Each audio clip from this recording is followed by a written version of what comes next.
Video kali ini saya buat menjadi sebuah reaksi saya terhadap beberapa komentar dari subscriber saya. Saksikan dan semoga ini bisa menjadi berkat.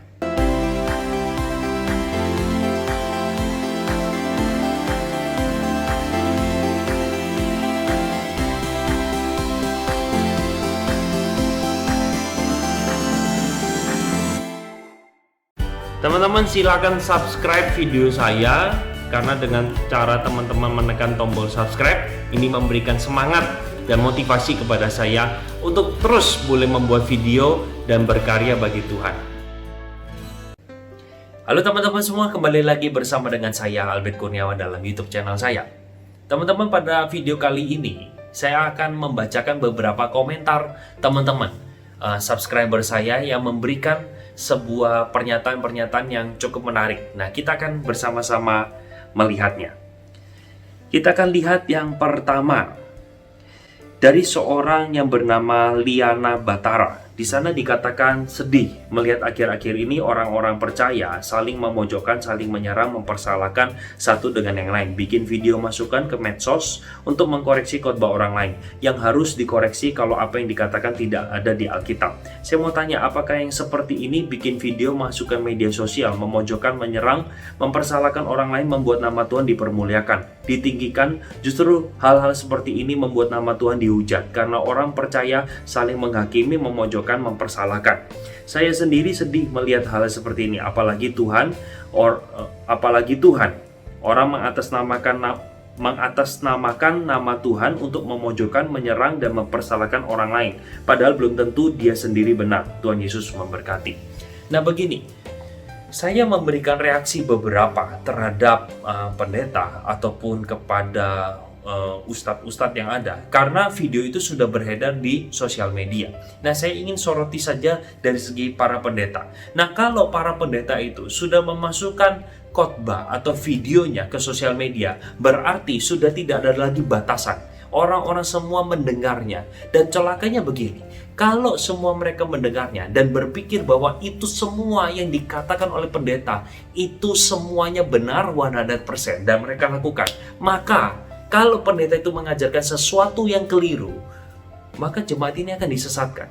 Karena ini sudah beredar di sosial media, maka saya memiliki sebuah tanggung jawab untuk memberikan jalan yang lurus atau yang benar. Saya mengklarifikasi dan memberikan review atas pandangan pendeta-pendeta tersebut yang mengkhotbahkan sesuatu yang bukan kebenaran Alkitab. Karena kalau kamu mendengar kebenaran yang bukan Alkitab, lalu kamu anggap itu sebagai kebenaran, maka bukankah kamu akan dalam kesesatan, bukan? Saya ambil contoh. Di dalam Yohanes 15, ya, kita akan lihat sama-sama di dalam Yohanes pasal 15, ayatnya yang ke-7. Di sana dikatakan, jikalau kamu tinggal di dalam aku, dan firmanku tinggal di dalam kamu, mintalah apa saja yang kamu kehendaki dan kamu akan menerimanya.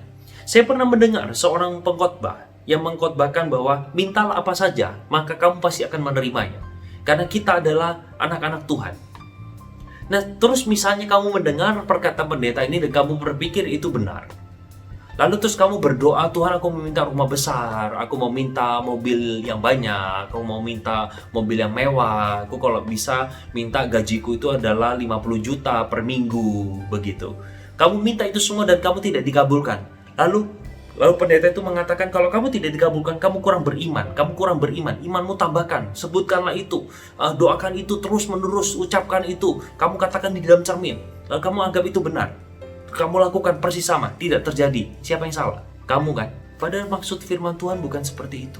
Nah, bagian saya meluruskan, kalau ada pendeta-pendeta yang menyampaikan ajaran yang tidak sesuai dengan kebenaran, saya meluruskan dan saya memberikan penjelasan supaya tidak disalah mengerti. Sekarang kita kembali ke Yohanes 15 ayat 7. Mintalah apa saja, jangan lupa kalimat depannya, jikalau kamu tinggal di dalam aku. Dan konteks di dalam Yohanes pasal 15 itu berbicara pokok anggur yang benar. Nah, mintalah apa saja, jangan dimengerti itu everything yang kamu mau, maka Tuhan akan kabulkan.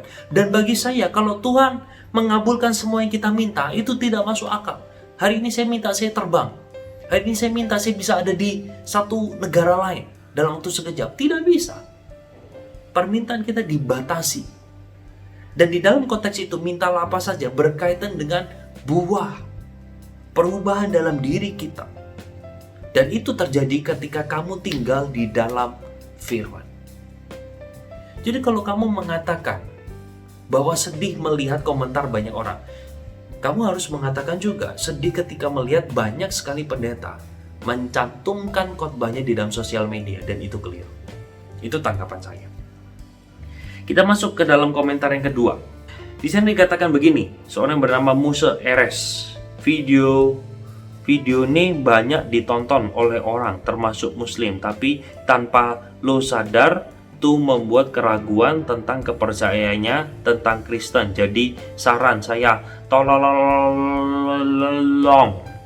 jangan mengutak-atik hal pribadi internal gereja ke YouTube. Jangan saling menjelekkan dan merasa benar sendiri, supaya hati orang lain tidak tawar terhadap Kristus, tapi beritakanlah siapa tuh Tuhan Yesus Kristus seperti amanat agung. Jadi please, kita saling membantu untuk berita baik nih. Karena kalau udah yang menanam, jangan Anda kasih racun supaya tanaman tuh tumbuh, please. Oke, saya akan tanggapi.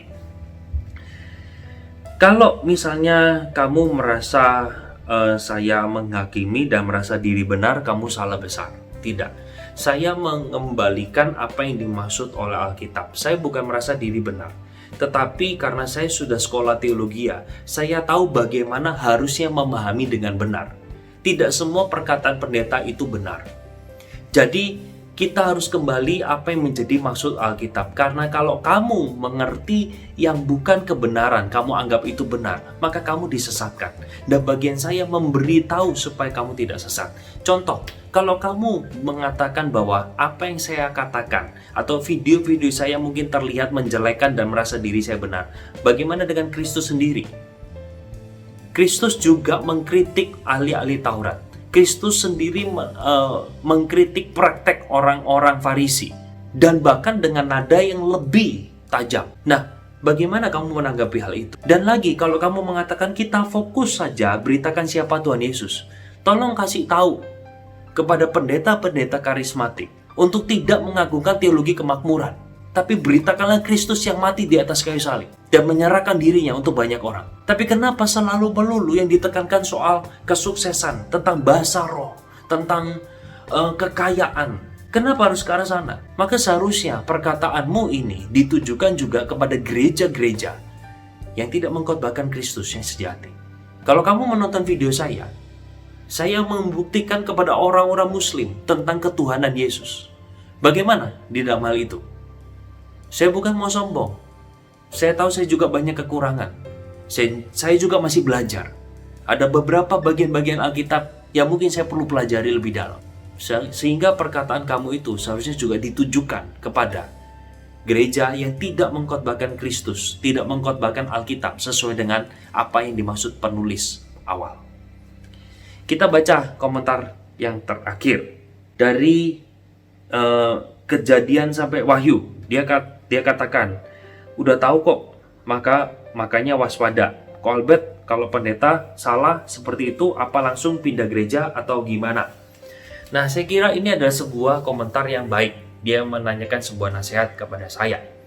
Teman-teman begini, apakah kalau kita tahu pendeta lokal kita atau pendeta gereja kita salah, apakah kita langsung pindah gereja? Saya katakan tunggu dulu. Yang kamu harus pelajari adalah begini. Yang pertama, kamu lihat pengajaran pendeta ini apakah seperti itu. Nah, cara menguji apakah pengajaran pendeta ini seperti itu, kamu harus uji dia paling tidak minimal saja. Saya katakan itu 3 bulan, minimal itu, paling cepat. Dan kamu harus lihat pendeta ini berkhotbah terus selama mungkin paling tidak. Kamu lihat dia berkhotbah 6-7 kali.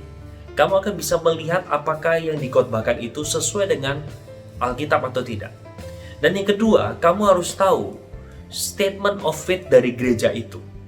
Apa yang dipegang oleh gereja itu? Apakah gereja itu sungguh pertama meninggikan Tuhan Yesus yang adalah Tuhan dan manusia? Dan yang kedua, apakah yang disembah itu adalah Allah Trinitas, Bapa, Anak, dan Roh Kudus? Yang ketiga, apakah gereja itu memandang Roh Kudus sebagai Allah atau hanya sekedar kekuatan. Yang keempat, apakah gereja itu memegang firman Alkitab sebagai firman Allah? Saya kira ini adalah yang terpenting, yang tidak bisa dinegosiasi. Kalau misalnya tentang bahasa roh, tentang apa, saya masih bisa toleransi. Sebatas tidak sungguh-sungguh melanggar yang sisanya.